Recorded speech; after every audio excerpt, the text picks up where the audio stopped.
चुनाव कब होगा, नगरीय निकाय चुनाव कब होगा, क्या पंचायत चुनाव भी साथ साथ हो जाएगा? ये सबसे बड़ा सवाल है उस गलियारे में जहां राजनेता घूमते हैं, जहां ब्यूरोक्रेट्स घूमते हैं। इस पर लगातार बातें भी हो रही है, लगातार चर्चाएं भी हो रही हैं। बहुत जल्दी सरकार चुनाव को लेकर कि पंचायत और नगरीय निकाय के चुनाव एक साथ होंगे या नहीं, जरूरी फैसले लेने वाली है प्रत्यक्ष चुनाव को लेकर। हमने पिछले वीडियो में ही बता दिया था कि जो भी कैबिनेट की बैठक होगी उस कैबिनेट की बैठक में प्रस्ताव लाया जा रहा है, सूत्रों ने बताया था और हमने उस वीडियो के माध्यम से आपको दिखाया था कि छत्तीसगढ़ की सहायक सरकार जो है नगरीय निकाय चुनाव को लेकर बड़ा निर्णय लेने जा रही है। महापौर, नगर पालिका और नगर पंचायत के अध्यक्षों का चुनाव प्रत्यक्ष प्रणाली से करने का निर्णय सरकार ने लिया है। अध्यक्षों का चुनाव प्रत्यक्ष प्रणाली से होगा तो भारतीय जनता पार्टी को उसमें भरोसा नहीं है। भारतीय जनता पार्टी का चरित्र ही संविधान विरोधी रहा है, इसीलिए उसने महापौर और अध्यक्ष का चुनाव प्रत्यक्ष पद्धति से किया है। लेकिन कांग्रेस पार्टी नगरीय निकायों में और पंचायतों में अन्य पिछड़ा वर्ग के आरक्षण के लिए माननीय सर्वोच्च न्यायालय ने जो दिशा निर्देश जारी किए, नगरीय निकाय और ग्राम पंचायतों के चुनाव भी एक साथ कराए जाएंगे। काफी समय से इनका ऊहापोह में थे लोग कि कौन सा पॉलिसी हम लोग बनाए, और अंततः अभी ये जो निर्णय लिया गया है उसको देख करके यह स्पष्ट होता है कि भारतीय जनता पार्टी घबराई हुई है, डरे हुए हैं कि संभवतः इस चुनाव में नगरीय निकाय और पंचायतों में इनका पूरी तरह से सफाया हो जाएगा। नमस्कार, जय जोहार, जय छत्तीसगढ़। आने वाले नगरीय निकाय चुनाव में आप दो मतदान करेंगे एक साथ। एक आप अपना पार्षद चुनेंगे वार्ड का और दूसरा अपने शहर का मेयर का भी इलेक्शन आपको करना होगा, यानी कि आप उन्हें चुनेंगे। इससे पहले 12 दिसंबर 2019 को छत्तीसगढ़ की पूर्व भूपेश सरकार ने यह फैसला बदला था, यानी कि अध्यादेश लाकर ये निर्णय, ये अधिकार पार्षदों को दिया था। पार्षदों के बीच से मेयर और अध्यक्ष का चुनाव किया जाता था, लेकिन अब ये फैसला बदल दिया छत्तीसगढ़ की सहायक सरकार ने। आज कैबिनेट की बैठक थी, उस कैबिनेट की बैठक में इस महत्वपूर्ण विषय पर मुहर लगी है। आने वाले समय में ये एग्जीक्यूट हो जाएगा, यानी कि इसी नगरीय निकाय चुनाव से ये लागू हो जाएगा और आने वाले नगरीय निकाय चुनाव में निगमों में मेयर और नगर पालिका, नगर पंचायत में अध्यक्ष का चुनाव सीधे जनता करेगी, यानी कि प्रत्यक्ष प्रणाली से ये चुनाव होंगे। मैंने इससे पहले भी आपको वीडियो में बताया था कि कैबिनेट पर ये महत्वपूर्ण प्रस्ताव आने वाला है और उस पर मंजूरी लगने वाली है, क्योंकि चुनाव से पहले विधानसभा चुनाव में भाजपा ने अपने घोषणा पत्र में कहा था कि हमारी सरकार आएगी तो हम मेयर और अध्यक्ष का चुनाव प्रत्यक्ष प्रणाली से कराएंगे। ये प्रस्ताव लेकर आएंगे और आज वो तारीख है, आज आप ये तारीख आप नोट कर लीजिए, 2 दिसंबर की तारीख है, 2 दिसंबर 2024, और आज छत्तीसगढ़ की सहायक सरकार ने इस महत्वपूर्ण प्रस्ताव को मंजूरी दे दी है। इसके अलावा दो और विषय जरूरी है, उस पर भी आज मुहर लगी है। ओबीसी आरक्षण पर भी बातें हुई है। आरक्षण को लेकर जो सुप्रीम कोर्ट की गाइडलाइन थी वो भी महत्वपूर्ण फैसला था। वो भी एक कहीं ना कहीं कहा जा रहा है कि जो ओबीसी वर्ग के लोग हैं उनके लिए कहीं ना कहीं ये जो सीटें हैं, जो आरक्षण है वो बढ़ सकता है। कहीं ना कहीं इसके मायने, उस फैसले के मायने, उसको लेकर छत्तीसगढ़ के डिप्टी सीएम अरुण साव ने स्पष्ट कहा है, उस पर बाइट दिया है, वो भी आप आगे वीडियो में सुनेंगे। प्रत्यक्ष प्रणाली को लेकर बाइट दिया गया है। इसके अलावा आरक्षण को लेकर जो जरूरी दिशा निर्देश और जरूरी जो प्रस्ताव को मुहर लगाई गई है वो भी महत्वपूर्ण है। वहीं पर्यटन को उद्योग क्षेत्र में लाने का भी फैसला हुआ है, यानी कि आने वाले समय में छत्तीसगढ़ के वो इलाके जो पर्यटन की अपार संभावना नजर आ रही है, वहां कहीं ना कहीं उन कामों को उद्योग क्षेत्र में लाने की पहल की गई है छत्तीसगढ़ की सहायक सरकार द्वारा। इस आज की कैबिनेट बैठक में क्या कुछ हुआ, कैबिनेट बैठक में कौन कौन से प्रस्ताव थे जरूरी जिस पर मुहर लगी है, वो सब कुछ आप भिलाई टाइम्स के आगे इस वीडियो में दिखेंगे। हमने पहले ही कहा था कि छत्तीसगढ़ की सहायक सरकार जरूरी फैसले लेने वाली है प्रत्यक्ष चुनाव को लेकर। हमने पिछले वीडियो में ही बता दिया था कि जो भी कैबिनेट की बैठक होगी उस कैबिनेट की बैठक में प्रस्ताव लाया जा रहा है, सूत्रों ने बताया था और हमने उस वीडियो के माध्यम से आपको दिखाया था कि छत्तीसगढ़ की सहायक सरकार जो है नगरीय निकाय चुनाव को लेकर बड़ा निर्णय लेने जा रही है। वो बड़ा निर्णय यही था कि प्रत्यक्ष जो चुनाव होने हैं, मेयर का इलेक्शन होना है, और इसके अलावा नगर पालिका परिषद और नगर पंचायतों में जो अध्यक्ष पार्षद चुनते थे अब वो सीधे जनता चुनेगी, यानी कि वो अधिकार जनता को मिला है। आने वाले नगरीय निकाय चुनाव में आप सीधे पार्षद चुनेंगे। इसके अलावा मेयर का भी इलेक्शन होगा जिसे आप चुनेंगे, यानी कि जनता द्वारा चुने गए मेयर होंगे, वही जनता द्वारा चुने गए पार्षद होंगे जो पहले से हैं। लेकिन 12 दिसंबर 2019 को छत्तीसगढ़ की भूपेश सरकार ने अध्यादेश लेकर आया था और अध्यादेश लेकर आकर जो है पार्षदों को अधिकार दिया था कि पार्षदों के बीच से ही कोई मेयर चुने जाते थे। आगे आप सुनिए डिप्टी सीएम अरुण साव ने तमाम कैबिनेट की मंजूरी को लेकर कौन कौन से प्रस्ताव थे जिस पर मुहर लगी है उस पर वक्तव्य दे रहे हैं, वो भी आप सुनिए। इसके अलावा छत्तीसगढ़ की शायद सरकार के फैसले को लेकर आप क्या कहेंगे, इस प्रत्यक्ष प्रणाली के चुनाव को लेकर आप क्या कहेंगे, आप कमेंट करके जरूर बताइए। इसके अलावा छत्तीसगढ़ की वो कौन कौन सी जगह है जहां पे पर्यटन की अपार संभावना है, जहां पे छत्तीसगढ़ की सरकार को काम करने की जरूरत है, उन इलाकों के नाम आप जरूर कमेंट करके बताइएगा। आज विष्णुदेव साय जी के अध्यक्षता में राज्य कैबिनेट की बैठक संपन्न हुई और बैठक में कई महत्वपूर्ण निर्णय लिए गए। उन निर्णयों में पहला निर्णय, जिसका आप सबको बहुत लंबे समय से प्रतीक्षा थी, सुनना चाहते थे, महापौर, नगर पालिका और नगर पंचायत के अध्यक्षों का चुनाव प्रत्यक्ष प्रणाली से करने का निर्णय सरकार ने लिया है।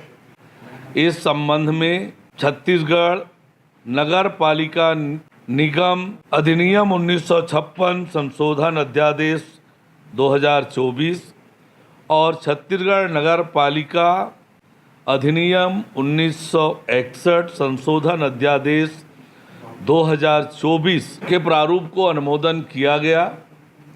यानी अब प्रत्यक्ष प्रणाली से महापौर और नगर पालिका नगर पंचायत अध्यक्षों का चुनाव होगा। 1999 तत्कालीन मध्य प्रदेश के समय से प्रत्यक्ष प्रणाली से ये चुनाव होता था, पर 12 दिसंबर 2019 को तत्कालीन सरकार ने अध्यादेश जारी कर पार्षदों से ही चुनाव कराने का निर्णय किया गया था। उसको पूर्ववत तब प्रत्यक्ष प्रणाली से चुनाव करने का जो अध्यादेश है 2024, उसके प्रारूप का अनुमोदन किया गया।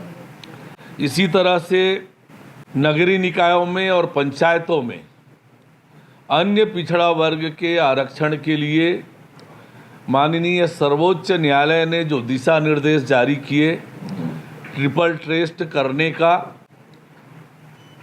वो ट्रिपल टेस्ट करते हुए राज्य सरकार ने राज्य पिछड़ा वर्ग कल्याण आयोग का गठन किया।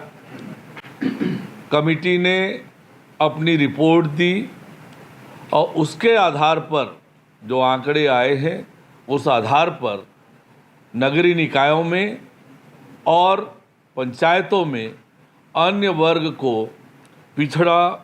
पिछड़ा वर्ग को आरक्षण देने संबंधी विभिन्न धाराओं में जो संशोधन करना है, उसके प्रारूप का भी अनुमोदन किया गया। इसी तरह से मंत्रिपरिषद द्वारा सार्वजनिक वितरण प्रणाली के अंतर्गत पात्र हितग्राहियों को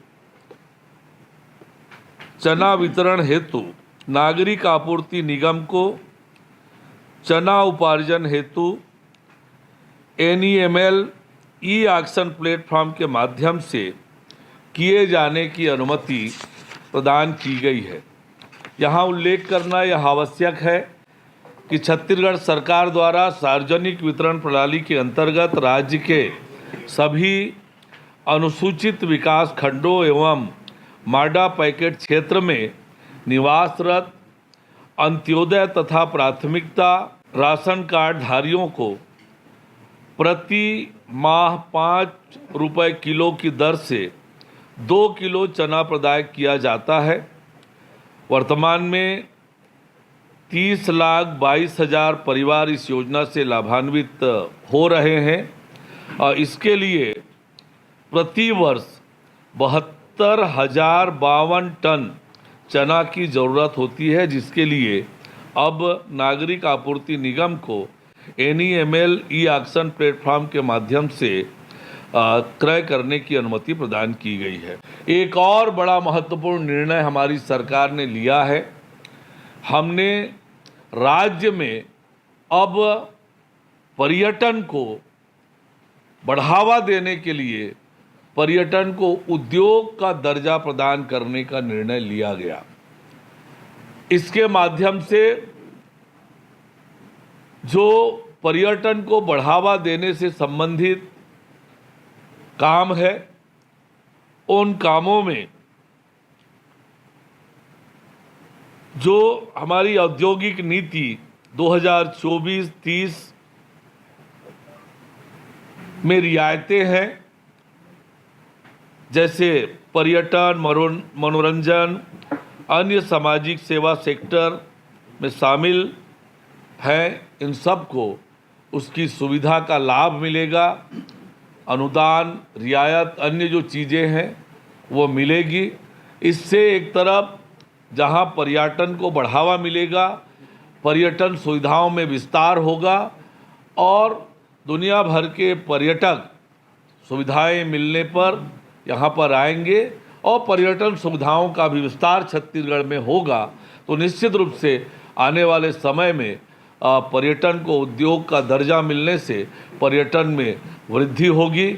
इससे न केवल हमारे राज्य को विकास में मदद मिलेगी, वरन रोजगार का सृजन भी होगा और राष्ट्रीय अंतर्राष्ट्रीय स्तर की पर्यटन सुविधाएं भी लोगों को मिल सकेगी। भारतीय जनता पार्टी को देश के संविधान पे भरोसा नहीं है, संविधान में निहित प्रावधानों पे भरोसा नहीं है। प्रधानमंत्री का चुनाव प्रत्यक्ष प्रणाली से होता है, सांसदों के माध्यम से। मुख्यमंत्री का चुनाव अप्रत्यक्ष प्रणाली से होता है, विधायकों के माध्यम से। लेकिन यदि महापौर का चुनाव और अध्यक्षों का चुनाव अप्रत्यक्ष प्रणाली से होगा तो भारतीय जनता पार्टी को उसमें भरोसा नहीं है। भारतीय जनता पार्टी का चरित्र ही संविधान विरोधी रहा है, इसीलिए उसने महापौर और अध्यक्ष का चुनाव प्रत्यक्ष पद्धति से किया है। लेकिन कांग्रेस पार्टी चाहे प्रत्यक्ष चुनाव हो या प्रत्यक्ष चुनाव हो, चुनाव में जाने के लिए पूरी तरीके से तैयार है। और जिस प्रकार से प्रदेश में भारतीय जनता पार्टी के खिलाफ वातावरण है, प्रदेश के अधिसंख्यक निकायों में और पंचायतों में कांग्रेस के ही प्रतिनिधि महापौर अध्यक्ष के रूप में चुनाव जीत के आए। भारतीय जनता पार्टी की सरकार ने आज मंत्रिमंडल की बैठक में जो फैसला लिया है कि महापौर और अध्यक्षों के चुनाव अब सीधे प्रत्यक्ष मतदान से होंगे और इसी तरह से नगरीय निकाय और ग्राम पंचायतों के चुनाव भी एक साथ कराए जाएंगे।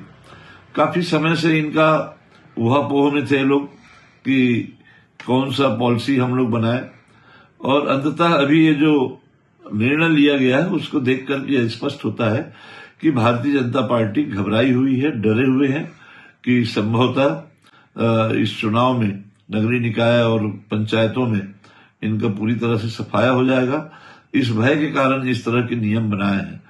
जबकि जब सीधे जो चुनाव पहले हमारे कांग्रेस के समय हुआ उसमें भी हमारी कांग्रेस को बहुमत मिला था नगरीय निकायों में। बाद में जो महापौर सदस्यों के माध्यम से, पार्षदों के माध्यम से चुने गए, उसमें भी हमारी कांग्रेस को बढ़त मिली थी। और साथ ही आज जो है अलग अलग पंचायत और नगरीय निकाय होने से भी हमें नगरीय निकाय और पंचायतों में भी कांग्रेस को फायदा मिला था।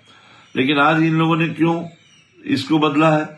देखिए, ऐसा लगता है कि आज भी ये चुनाव जो है, भारतीय जनता पार्टी की सरकार आज 11.5 महीना हो गई यहां बने, और आज भी उन्हें अपने कामों के ऊपर विश्वास नहीं है कि इस 11.5 महीने की सरकार में शहर में कोई भी 5 योजनाओं का नाम बता दे कि उन्होंने इस 1 साल की सरकार में कोई योजनाएं लागू की गई है। और ये लोग सिर्फ आज भी ये चुनाव भी मोदी की गारंटी पर चुनाव लड़ना चाहते हैं।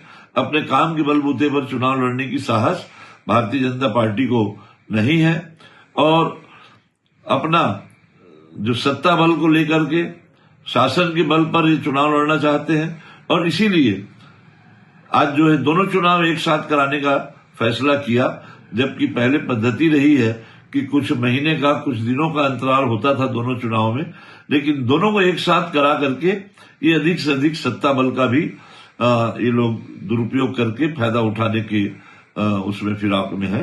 तो जनता इनको कभी भी स्वीकार नहीं करेगी। जो आज 11 महीने का जो कुशासन है उससे जनता त्रस्त है न शहर में सफलता मिलेगी और न ही गांव में सफलता मिलेगी।